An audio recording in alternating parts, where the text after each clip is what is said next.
ഇപ്പം ഇൻസ്റ്റാഗ്രാമിൽ നിങ്ങൾ ഫോട്ടോ അപ്ലോഡ് ചെയ്യുമ്പോൾ നിങ്ങൾക്ക് വേണമെന്നുണ്ടെങ്കിൽ ഫിൽറ്റേഴ്സൊക്കെ ആഡ് ചെയ്യാവുന്നതാണ്. അപ്പം ഈ ഒരു വീഡിയോയിൽ നമ്മൾ നോക്കാൻ പോകുന്നത് ഇൻസ്റ്റാഗ്രാം ഫോട്ടോസിൽ എങ്ങനെ നമുക്ക് ഫിൽറ്റേഴ്സ് ആഡ് ചെയ്യാം എന്നുള്ളതിനെ കുറിച്ചിട്ടാണ്. അതിന് വേണ്ടിയിട്ട് ഇൻസ്റ്റാഗ്രാം ആപ്ലിക്കേഷൻ ഓപ്പൺ ചെയ്യുക. ഓപ്പൺ ചെയ്ത് കഴിഞ്ഞാൽ താഴെ നിങ്ങൾക്ക് നിങ്ങളുടെ പ്രൊഫൈൽ ഫോട്ടോ കാണാൻ പറ്റും. അതിൽ ക്ലിക്ക് ചെയ്യുക.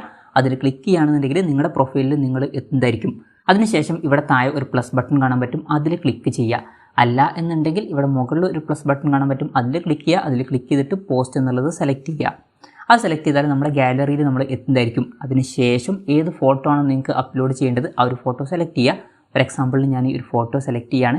അത് കഴിഞ്ഞാൽ നെക്സ്റ്റ് ബട്ടണിൽ ക്ലിക്ക് ചെയ്യുക. ക്ലിക്ക് ചെയ്യുകയാണെന്നുണ്ടെങ്കിൽ നമുക്ക് ഈ ഒരു ഫോട്ടോ എഡിറ്റ് ചെയ്യാനുള്ള കുറേ ഓപ്ഷൻസും കാര്യങ്ങളൊക്കെ വരുന്നതായിരിക്കും. മ്യൂസിക്കൊക്കെ ആഡ് ചെയ്യണമെന്നുണ്ടെങ്കിൽ ചെയ്യാം. ഇനി നമുക്ക് ഫിൽറ്റേഴ്സ് ആഡ് ചെയ്യണമെന്നുണ്ടെങ്കിൽ ഇവിടെ കുറേ ഫിൽറ്റേഴ്സ് കൊടുത്തിട്ടുണ്ട്. അപ്പോൾ നമുക്ക് ഇഷ്ടമുള്ള ഫിൽറ്റേഴ്സ് ഇതിലോട്ട് ആഡ് ചെയ്യാവുന്നതാണ്. ഫിൽറ്റേഴ്സ് ആഡ് ചെയ്തതിന് ശേഷം നമുക്ക് ഫോട്ടോ അപ്ലോഡ് ചെയ്യാവുന്നതാണ്. അതിന് വേണ്ടിയിട്ട് നെക്സ്റ്റ് ബട്ടണിൽ ക്ലിക്ക് ചെയ്യുക. ക്ലിക്ക് ചെയ്യുകയാണെന്നുണ്ടെങ്കിൽ ക്യാപ്ഷൻസ് ഒക്കെ കൊടുക്കുന്ന രീതിയിൽ കൊടുക്കാം. എന്തായാലും ആ കാര്യങ്ങളൊക്കെ കഴിഞ്ഞിട്ട് ഷെയർ ബട്ടണിൽ ക്ലിക്ക് ചെയ്യുക. ക്ലിക്ക് ചെയ്യുകയാണെന്നുണ്ടെങ്കിൽ ആ ഒരു ഫോട്ടോ പോസ്റ്റ് ആവുന്നതായിരിക്കും. ഇനി നിങ്ങളുടെ പ്രൊഫൈലിൽ പോയിട്ട് ആ ഒരു ഫോട്ടോ നോക്കുകയാണെന്നുണ്ടെങ്കിൽ നിങ്ങൾക്ക് ആ ഒരു ഫിൽറ്റർ വെച്ചിട്ടായിരിക്കും ആ ഒരു ഫോട്ടോ കാണാൻ പറ്റുക. അപ്പം ഇങ്ങനെ നമുക്ക് വളരെ സിമ്പിളായിട്ട് ഇൻസ്റ്റാഗ്രാം ഫോട്ടോസിൽ ഫിൽറ്റേഴ്സ് ആഡ് ചെയ്യാവുന്നതാണ്.